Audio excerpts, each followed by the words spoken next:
Listen, there's no reason why you should be reading these passages on the SAT. In fact, by skipping most of the text, you should be able to solve these in about 30 seconds. All right, let me solve this real quick and then I'll explain how I solved it in under 30 seconds.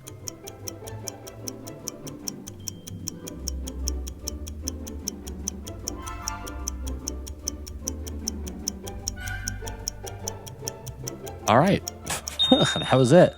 So I'm pretty sure that was under 30 seconds. So how did I underline one thing and then circle choice C? This is a structure question. And with structure questions, you can get away with reading very, very little sometimes. Basically, we're looking for the different parts of the text. And there's normally going to be 2 parts, sometimes 3 parts. But what I like to do is just start with part 1.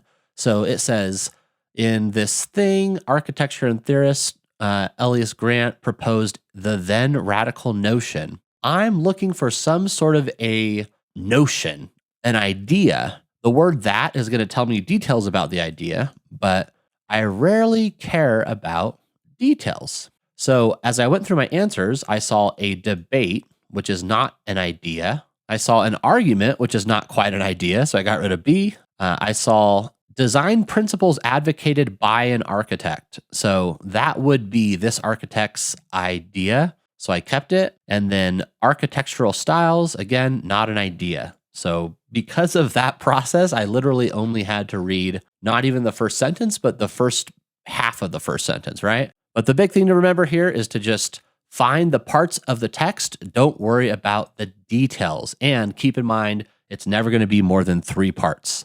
Let's try another one. I want you to pause the video and go ahead and try this one on your own first. Again, just look for the different parts of the text. In this case, it's just a poem, so maybe it's even easier, right? But for this one, I'm seeing, traveling through the dark, I found a deer. So I would say discovery is part 1. And I'll write this down so you can kind of keep track of what's going on in my head. Discovery. It's usually best to do this. So this looks like he considers what to do. And then if I'm going to go for part 3, I stood... I dragged her off. Okay, drag off. So those would be the 3 parts that I'm looking for. Let's start with discovery.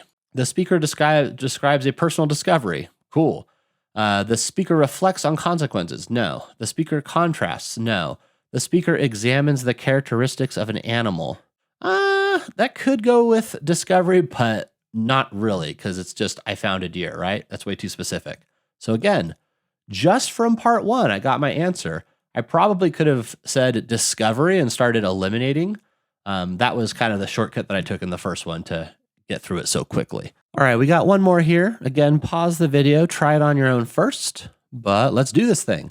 So we've got this artist, unnecessary information, collaborated with a composer to create Threading the Silence. Okay, so I'm going to say first part is simply going to be collaboration.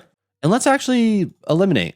Introduces collaborative performance piece. Yes. Presents the personal backgrounds. No. It briefly mentions the first one's background, but we didn't get anything about the composer. It recounts the creation of a collaborative piece. That seems to work. D, it describes the methods used to create a performance. No. Let's finish this thing. After this, we get the project incorporates poetry alongside live manipulation of sounds. So collaboration explains, it's explaining the collaboration basically. And then part 3, critics have praised performance, describing it. Okay, so critical praise. Nice. All right, let's look at choices A and C that are left. Explains the elements that define its artistic approach. Yes. Emphasizes its use of unconventional techniques. Unconventional techniques. So it seems like found sounds might be unconventional, but that would be more my interpretation. If it's going to say something like unconventional, it would need to be more explicit in the text. So I already don't like C because of that. But let's say I was still kind of on the fence. We could look at part 3, critical praise, speculates on its influence versus highlights critical responses.